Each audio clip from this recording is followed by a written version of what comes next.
রাতে বাস, দুপুরে ট্রেন, বিকেলে লঞ্চ দুর্ঘটনা। পুরো বাংলাদেশটা যেন মৃত্যুপুরী হয়ে গেছে।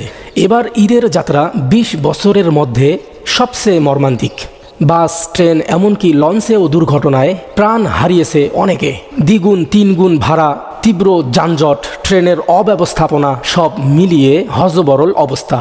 একই পরিবারের ৩ জন লঞ্চে উঠতেছিল। ৩টা মানুষই মারা গেছে আরেকটি লঞ্চের ধাক্কায়। বাবাটার শরীর ছিন্ন ভিন্ন হয়ে গেছে, শরীরের হাড়হাড্ডি ভেঙে দুমড়ে মুচড়ে পানিতে পড়ে গেছে। লাশটাও এখনও খুঁজে পাওয়া যায়নি। ছেলেটার পা দুটো একদম গুঁড়ো গুঁড়ো হয়ে গেছে, শরীরের সাদা হাড় বের হয়ে রক্তে মাংসে একাকার অবস্থা। ইতিমধ্যে ভিডিওগুলো অনলাইনে আপনারা দেখেছেন। ছেলেটা প্রথমে বেঁচে ছিল, নির্লিপ্তভাবে তাকিয়েছিল কিছুক্ষণ। চোখ দেখে মনে হচ্ছিল কত শত অভিযোগ লঞ্চটার বিরুদ্ধে, কিন্তু কার কাছে দেবে সে অভিযোগ? অভিযোগ দেওয়ার আগেই বিদায় নিয়ে পরপারে চলে গেছে।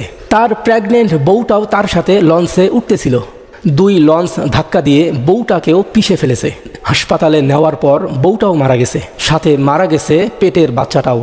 না জানি কত স্বপ্ন ছিল অনাগত বাচ্চাটাকে নিয়ে। একই পরিবারের 3 জন মানুষ এক মুহূর্তেই শেষ। দুর্ঘটনার পর নৌমন্ত্রী বলেছে লঞ্চ 2টার রুট পারমিট বাতিল করবে। বাতিল করে কি হবে? লঞ্চ মালিকরা পরের বছর ঠিকই এমপি মন্ত্রীকে টাকা খাইয়ে লঞ্চের নাম পাল্টিয়ে আবারও নদীতে নামাবে এবং পরের বছর আবারও পিষে পিষে মানুষ মারবে। এটাই বাংলাদেশের সিস্টেম। এই যে 3টা মানুষ মারা গেল, তারাও তো ঈদের আনন্দ সবার সাথে ভাগাভাগি করার জন্য বাড়িতে যাচ্ছিল। কত স্বপ্ন ছিল, আনন্দিত ছিল, পরিবারের সবার সাথে ঈদ করার উচ্ছ্বাস ছিল। অথচ নিমিষেই সব শেষ।